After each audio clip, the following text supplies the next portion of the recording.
Hi, everyone. Hi. Thanks for joining us. So we are on our 5th webinar, and I'll introduce myself. Many of you already know me, but I'm Victoria Bettis. I'm an account coordinator here at San Luis Ochoa, and usually it's myself and Tanya, so I know you all know who Tanya is, but we have one of our other team members here today, and she'll introduce herself. Hi, so happy to be joining you guys today. I'm Ali Benevento. I'm an account manager at San Luis Ochoa, and happy to be able to join you guys and talk about blogging today. Yeah, so we're going to dive in here in a little bit. I know many of you might be tuning in later at a later date whenever I send this in an email, because I know a lot of principals had meetings today for getting ready for back to school, which is totally okay. So I'll send this out tomorrow morning as well as with the presentation. And then feel free to send me any questions that y'all have. For those who might be tuning in a little bit later, don't forget to announce yourself in the chat box to the right-hand side with your name and your school. And then if you have any questions throughout the presentation, we'll answer them after the presentation is done. But if you aren't comfortable leaving them out in public, you can always feel free to email them to us at your convenience. So let me go ahead and connect this presentation, and then Ali is going to start us off today, and I will close. So give me just a few moments to get this ready.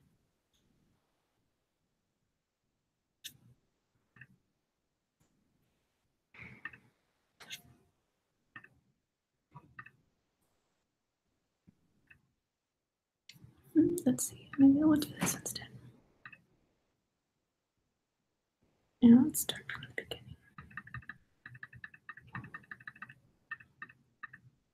All right, so Ali's going to kick us off talking about the importance of blogging, and then I'll close with a few tips on not only starting to gain an audience, but reaching your audience as well.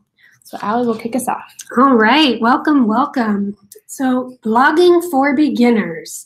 Blogs can be something added easily to your website. Oftentimes it's just another tab that can be added and provides overall an approachable voice and provides content in a more engaging, personal way. So now let's jump into how to. Why blogging? Blogs particularly relay info, like I said, relatable voice. Families are coming to your site for need-to-know info. Oftentimes they're looking for information about holidays and school breaks, maybe parent events, things that parents need to attend, upcoming school activities, early dismissal, maybe new policies and initiatives that your school is doing.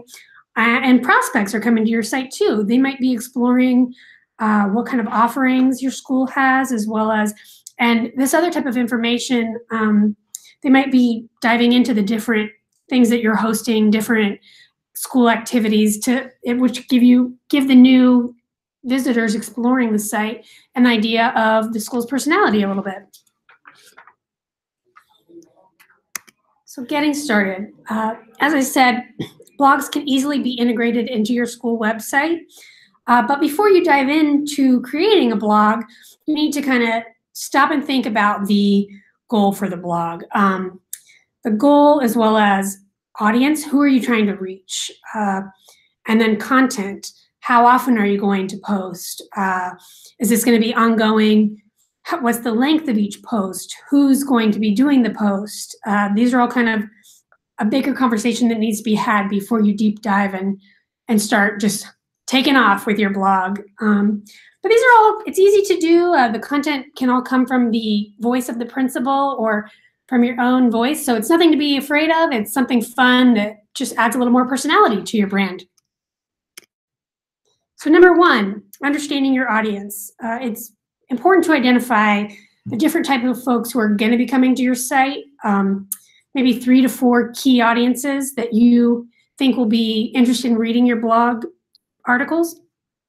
For Catholic schools, that would most likely be number one, current families, parents who are, like I said, interested in finding out, need to know information and reminders on important dates and activities at the school. Number 2 would be the prospective families. And then number 3 could be maybe new hires, interesting folks interested in maybe joining the staff. And then even fourth would be parishioners and neighbors who, have an interest in the school. Number 2, define your voice. As I said, blogs can be a more approachable place for your website. The opportunity to add in some personality. It really provides an opportunity for families to become more familiar and to speak from a voice of very personable and kind of adding, they really can get to know you a little bit better. This can be a chance for families to connect with principals in a more low-key way, because they want to hear from their school leaders, and not in the overarching, in a voice that maybe is less is more like the big brother. They want to hear from somebody that they can relate to, and the blog is a really great way to do that. A great example is Jessica Johnson. She's a principal at the Dodgeland School District and has over 700 followers right now.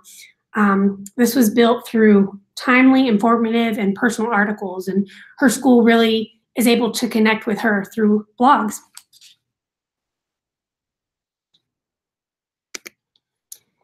And 3, we can talk about content creation. As we said, you really need to kind of set up a schedule for how often you're going to do these blog posts. Is it going to be every week, every other week, maybe once a month, maybe on the first Friday of the month, but something regular that visitors can come back to the site to check in and expect to have that content available at certain periods. This can be all pre-planned through a content calendar. You can maybe 3 months in advance put together what the ideas are going to be and what is going to be posted on the blog. That'll give you enough time to really take time to research whatever topic you're going to be writing on, or get the information out ahead of time. Say school's about to kick off, you can write a blog post about the upcoming holidays all in together. And depending on, you have to think about who's going to be writing it and making sure it's on their schedule in advance too, to make sure that it's all approved by anybody who needs to get their eyes on it.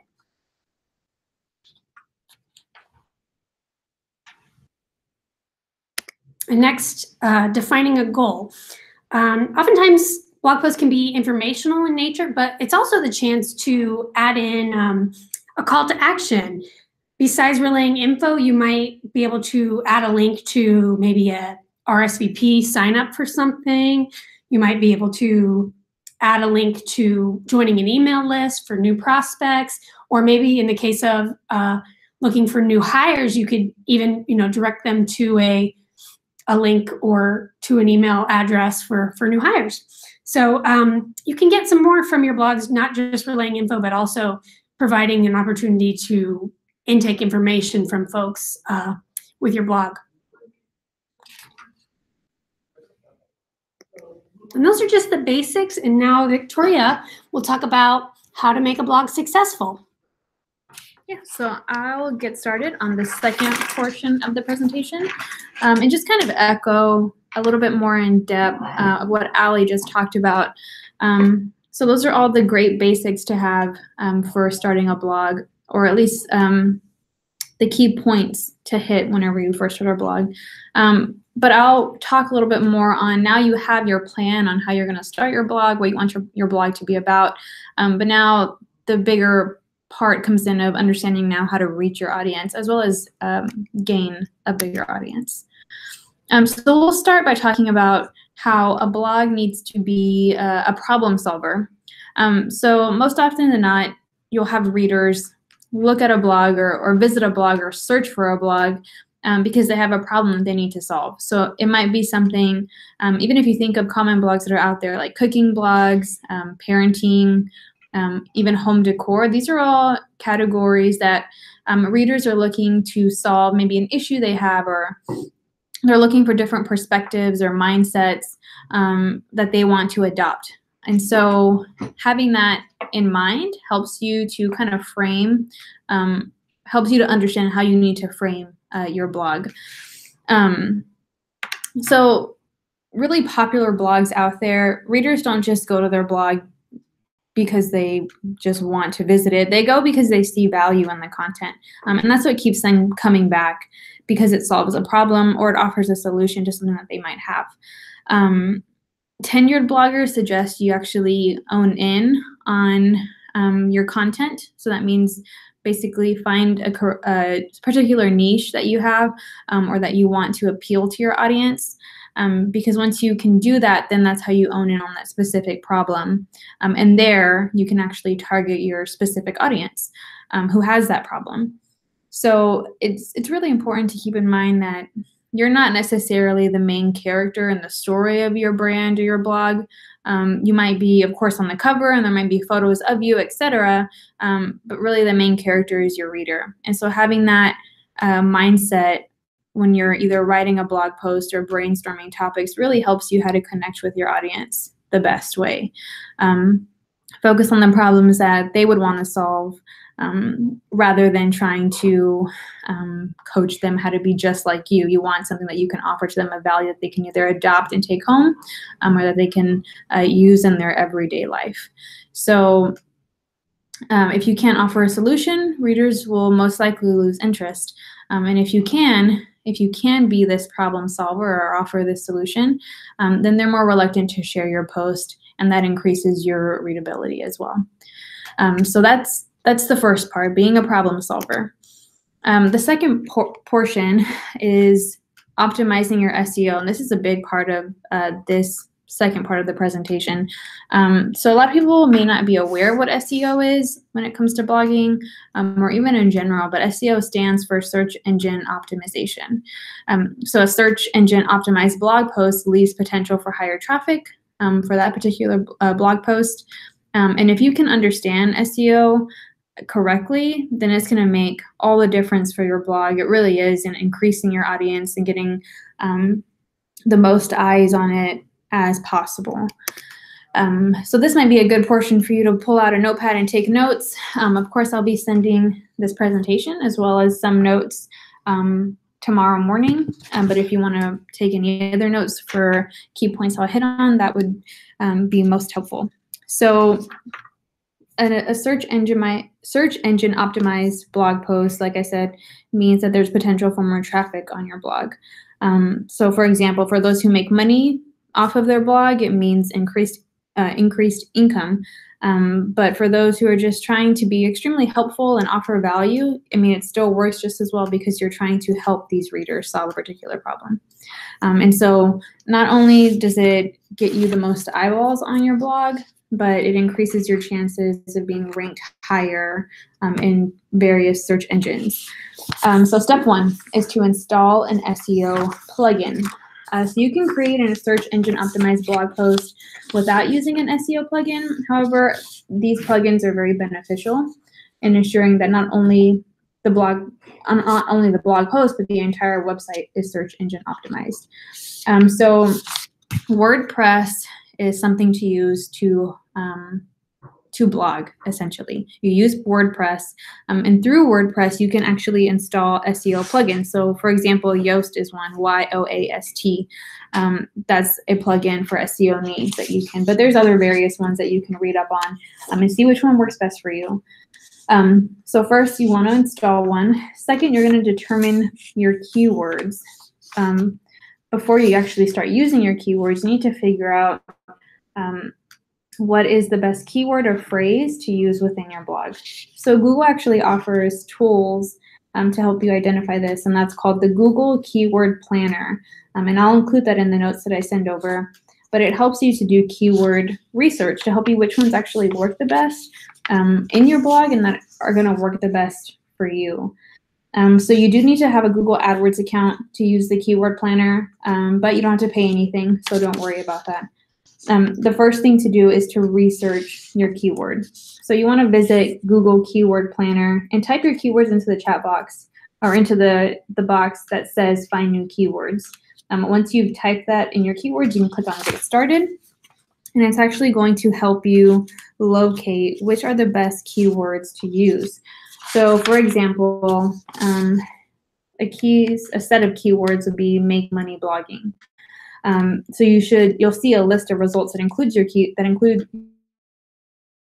suggested related keywords. So that could include blogging for money, how do bloggers make money, how to start a blog and make money, etc. These are all keywords that are related loosely, but that are of the same interest, or that search engine would relate to the same as your keywords. So one thing you want to look for when you're selecting and defining your keyword or determining them is the average monthly searches for your phrase, as well as the level of competition for your phrase. And it's provided in that tool set. So using that information, then you can decide whether you want to keep that phrase or look for a new one. You don't want to go for a keyword that has low average monthly searches, because then your keywords are not going to be seen. But you also don't want to get a highly used set of keywords, because you're not necessarily at the top of the blogging game yet, because you're just getting started. So you need to find something that's in the happy middle. That way you have a good chance of being ranked higher on that keyword search. Another tip that I found was using long tail keywords. So these are 3 to 4 words that are specific to what you're writing about. Long tail keywords are actually searched for less, but there isn't as much competition for them. So you have a better chance of building that ranking, so you're seen higher in search engines. And so, for example, long tail keyword phrases, for example, are make money blogging as opposed to just make money. You want to be able to maximize that as much as you can. The third tip I would give is using keywords in your post. Whenever you use your keywords in your blog post, try not to force them into your content so that it looks really unnatural. You want it to be a good, normal flow into your content for keywords. So one way you can use it is by using it in your post title. So it's not always ideal to include keywords in your post title, because it just doesn't sound natural sometimes, or it isn't catchy enough. But you want to use your catchy title for your blog post, and use SEO-friendly titles in the SEO title section of your plugin. And so you'll see a particular box that says so.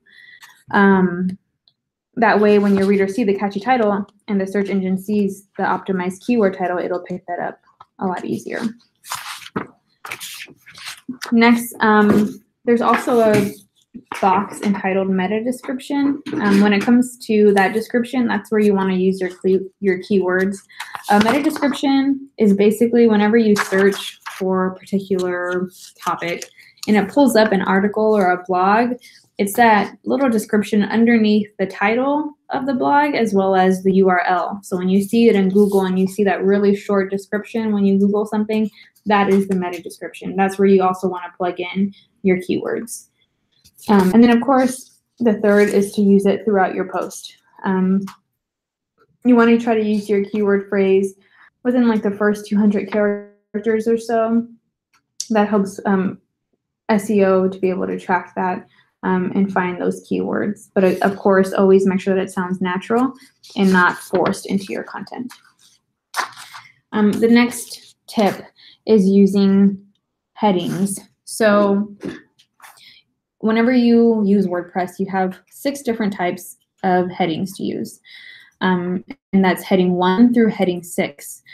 Of course, you use heading 1 whenever when you title your blog, but heading 2 is whenever you're doing almost a description for your blog or a subheading. And that is a great way for SEO to find your particular blog if you're able to use keywords in that area. So the way it works is that SEO starts at heading 1, and then it goes to heading 2, 3, 4, and 5. And it goes down the list until it narrows down your blog. But so if you have keywords within heading 2, that helps you to be able to be found a lot quicker in search engines. The next is giving your images a title and an alternative text. So whenever you upload an image into your blog post, never just upload it with the title that it comes from. Sometimes when we upload photos, we leave the title that is attached to it from our camera, and usually it's like a few letters maybe like an underscore or a slash with a set of numbers that was counted on your camera. That's not very good for SEO because it can't really track that image because that's just not what it's designed to do. But if you give that a descriptive name, that helps SEO to track it. And so you always want to be sure that you give your images a title as well as an alternative text. So that way if SEO doesn't pick up the title, the first title, it'll pick up your alternative text. And that's where you can plug in keywords as well. The next step is to interlink your content. So this is also something as backlink your content. So if you write an article, maybe on coupons that are out there to use for school supplies, you can backlink to the top 10 school supplies to have for this year if you wrote another post based on that subject. And so you always want to interlink your content because it keeps your readers on your blog longer. If they're able to find all this content that's weaved together that gives them the information that they need, they're more likely to stay on your blog longer. And so you always want to try to interlink every single one of your posts at least once. And make sure that the content is also relatable. You never just want to insert content that is not of the same topic or maybe content that doesn't complement itself. You want all that content to be related. That way it's a one-stop shop for your reader to be able to find answers to all these different questions that they might have or problems.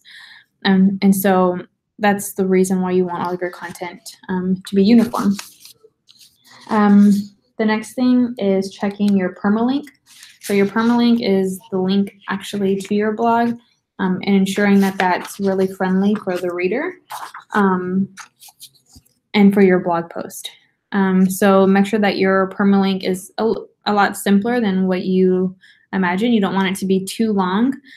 You also want it to be free of words like the or is, and include your own keywords. However, that's a great thing to do. However, if you accidentally by chance publish your blog post without forgetting to check your permalink to make sure that it's really simple and that it's easy for readers to track back to your blog, don't go back and change the permalink once you've already posted it. If you do, it's just not going to work correctly for readers, and they're going to be sent to that error page. So if you post it, that's completely fine. Just leave it the way it is. But if you can, always try to make your permalink as simple as possible. And that is the brief section on SEO. And if y'all have any other questions on that, feel free to send me an email and I'd be happy to give you more info on that.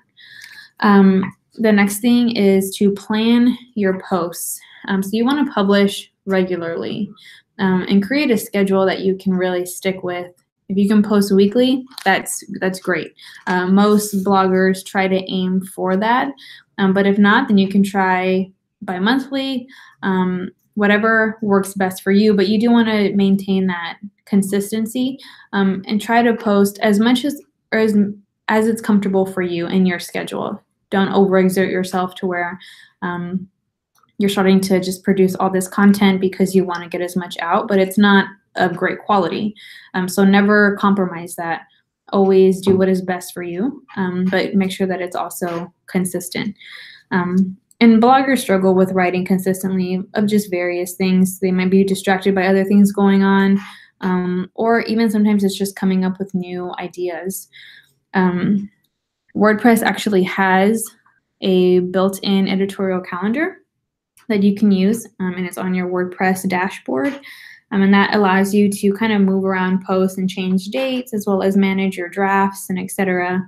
But something that we do, or that I do personally here at San Minnesota Ochoa, is sometimes I just use an Excel spreadsheet to map out all of my content for the month or for the week. That way I stay on track and I am not on the day of searching for a particular topic to write about. I have something already well in advance. And you can set up your spreadsheet to include different columns such as a date, a topic, caption, even tags that you want to include in your blog post. Having all of that information on hand helps you so much when it comes time to actually sit down and write your blog post.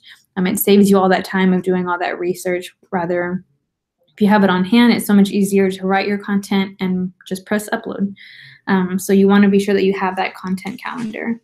And then, of course, the other key things to note is once you have that, you just have to make sure that you stick to a schedule. Consistency is key, and that's something that we practice here regularly. Your audience pays attention to your content, whether it's on social media or blogging, whatever it is. If you can manage to create a consistent time and build that anticipation that you're going to be uploading something, it helps them to have that anticipation as well and to want to come back and read your content. So always keep that at the forefront of your mind. And at the same time, consistently is also a great way to improve your page rank. And just because search engines love sites that are regularly updated rather than those that go months or weeks without having any new content uploaded. So just keep that in mind whenever you develop your content calendar. And then the next thing we'll talk about is making friends in the blogging world. So you want to build relationships with other bloggers in your particular field or in your specific area, because it's just so much easier to have a successful blog when you have other bloggers that are advocating for you, whether on their blog or on social media. So another key component to make bloggers your advocate is guest posts, but we'll kind of talk about that a little bit later. One way is just to directly email them. Send them an email introducing yourself, who you are. It's okay to be vulnerable and say that you're just starting a new blog and this is what you're doing, and that you relate to them, that their content inspired you. Of course, be genuine, but it's okay to be transparent with them and show them, this is why I'm starting this blog. This is what my goal is, and I would just love just to learn from you. Have a phone call or just talk over email, whatever that may be. But it's okay to be transparent with them. And I feel like more often than not, they'll contact you because of that. Email might be a little bit more difficult to use to get in contact, but if you are not receiving as much feedback as you anticipated, then you want to try by commenting on their particular blog post. So if there's a blog that you follow the most, you really like their content, you enjoy it, you have the same mindset as they do, comment on that blog post, but you want to avoid generic comments. You want to do something that's, of course, more genuine, that offers something of value to the blogger. And also keep in mind that your goal isn't to promote your site to them, which you can do by maybe linking your blog to your name, but you never want to come out directly, almost kind of begging for a set of eyes to visit your blog. You don't want to be promoting it. You want to just reach out to them genuinely. Also, make it a repetitive action. So the more you comment on their post, a genuine comment, of course, the more likely they're going to be able to recognize your name and become very familiar with it. So when you do email them, they're going to see, well, I've seen that name before. I've seen their comments, and they're much more likely to open that email. And then, of course, hopefully reach out to you. So just be transparent, be genuine with your comments, and reaching out to other people. The next slide is be reputable. So you want to link out to high quality content. And of course, that's also going to boost your SEO as well. So not only should your content be of something of value to your audience, or it should be, but it needs to also link to reputable content and trusted sources. And you want to aim to link out to high quality websites or even other blogs that support your content, as well as, of course, backlinking to other articles that you've posted. So you can link to other bloggers by hyperlinking maybe a quote, maybe that you liked from one of their blogs, or even a topic that inspired you to write the blog post that you are writing. You can do that by hyperlinking to them. Another great way is external links.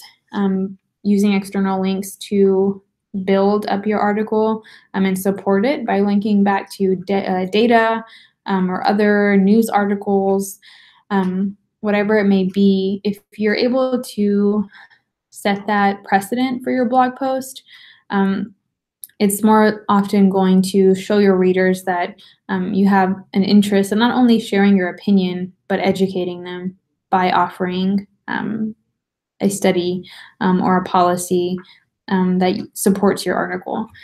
So external links are a great way to lead readers to helpful resources. So just as if you were writing a news article that we most often see online linking to education content, shows your reader that you have data to back up your point. And then again, backlinking just helps keep that trail of or that trail for readers to stay on your page longer. The next thing we'll talk about is guest posting. So once you connect with fellow writers who have a passion for your passion, and you have that established relationship, which you know when you've actually reached that point, then it's okay to ask them for guest posts. In the blogging world, that's very common to have a guest post or for you to guest write for somebody else's blog. And so once you connect with those that are like-minded, which I think is really important, you want to be sure that the person you're writing a post for, they share the same mindset that you do. They have the same morals or the same ideas that you do, because you never want to post on somebody else's blog and then later you find out that you don't actually really advocate for what they're advocating for. So do your research, read through their blog as much as you can. Even ask them questions in that email chain if you have that going on once you make that connection with them. That way you just know and that you're being respectful and not posting something that maybe doesn't align with what they believe in or what they're representing. So always do that research ahead of time. And once you do find bloggers who share the same mindset, then find those opportunities to guest post on their blogs. And you can do that by simple as reaching out to them or even Googling blogs within your field or within your topic that allow guest post. And the reason for guest posting is if you have someone guest post or if you guest post on somebody else's page, it's a great and really quick way to get your name in front of their audience. So they might have a much larger audience than you do because they've had their blog for so long, because they've done so much work to build up their audience. And you're just starting out, which most bloggers recognize that. And so guest posts are a great way to get your name and your blog in front of their audience, and a great way to set that tone to reel in maybe some of their audience members to start following you as well. And the next thing is by allowing other bloggers to post onto your blog. You might have audience members that view that other guest blogger really highly. And so when they see them posting on your blog, it's a great way to boost your audience as well and give you that same following. So never be afraid to guest post once you've actually established that connection and once you have done your research as well. And then the next thing, which I don't have on here, but is promote your blog on social media. We've done past webinars on social media and the best tips for social media. And so I think many of you already have that presentation. Use those same tips, those same concepts to promote your blog. You can do that on Instagram, Facebook, Twitter. Have that following, build those accounts for your blog specifically, or even use your personal your personal social media accounts. But you want to use social media to promote it. Be your own cheerleader. Share all of your content as much as you can. Share specific photos or snippets of your blog to kind of link back to, or on social media to link back to your blog post. But social media is a great way to build that anticipation. It's also a great way to not only promote your blog post, but building the anticipation by kind of keeping readers in the loop of what you're going to write about next. So you can use social media to hint at maybe a specific topic that readers have been wanting you to write about, or maybe something that they have a question that they've been asking or a problem that they need an answer to, and you're finally getting around the chance to answer that. You can use social media to hint at that and build that anticipation. So use those social media tips as much as you do for your own school pages, but use it on personal pages or even accounts that you set up to promote your guest posts. And that can be a way if you're a principal who's starting your own blog on the side, or even if you're starting a blog for your school, use your school's social media accounts to connect with other, or to connect back to your blog post. Other things that you can consider is having parents write a blog post for your particular blog, having students and teachers write a guest post. Those are all things to consider to grow your audience and to develop really unique and diverse content within your blog. I think Ali made points about using your blog to almost as a newsletter, but linking back to events, upcoming tips to give for your parents and students, keeping them in the know of what's going on within that school year, because more parents appreciate that than I think we realize. Parents want to be in the know and what's going on within their school and their students. And so if you have a blog that has that consistency to always keep parents updated of what's going on, then you're going to gain that following within your school and within your students' parents. So be aware of that and just try really diverse content to see what works and what doesn't. Within WordPress, you can see analytics of who has read your post, how many readers, how long they stayed on your blog, and use those analytics to track what type of content works for your audience and what doesn't. So just as we've talked about in the past on social media analytics, you can use the same with blog analytics. And so having an understanding of how that works, which we can definitely do a separate webinar on analytics, because that's another monster in itself. When you understand that, it's just a lot easier for you to build the correct content for your blog. And the next thing is just a webinar schedule of what we have coming up in the next year. So earlier last week, we also presented to a few new principals who may or may not be joining us, but we gave them an intro of who we are and different topics we're going to talk about. Today, of course, was blogging and its importance and reach. Next month, we'll be covering media relationships and the importance of having relationships within the media. In October, we'll talk about how to successfully run social media campaigns, which we've talked a little bit on social media and the importance of it, but we'll dive a lot deeper into running an actual campaign within your school. And just to give you a heads up of what a campaign is kind of what we've done for Hope for the Future and having the I'm a Catholic School Kid campaign. So how to run that successfully and kind of make your campaign go viral and get a lot of traction. In November, we'll talk about enhancing your social media platforms with ads. And then in December, we'll talk about press releases, media alerts, and editorials, which we've also touched on, but we're going to give a new take on what that is, and new concepts that you can practice for press releases and media alerts. In January, at the beginning of the new year, we'll talk about influencers, which we've never talked about before, so that's going to be a really good webinar to tune into. Next will be coordinating and planning community events.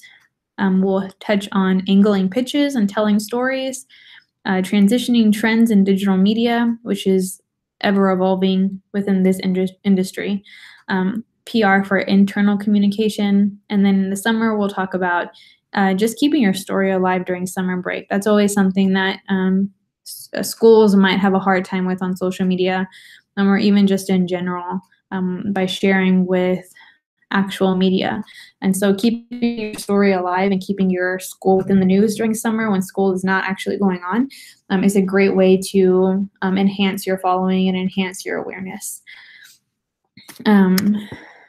But other than that, that's all that we have today. And so I've checked, I don't think we have any questions that I'm aware of. Thank you, Jeanette Geyer, though, for commenting and tuning in with us today. I don't see any questions on the webinar, but as I said before, you can always feel free to send them by email. And let me just exit out of here, that way you can see our faces.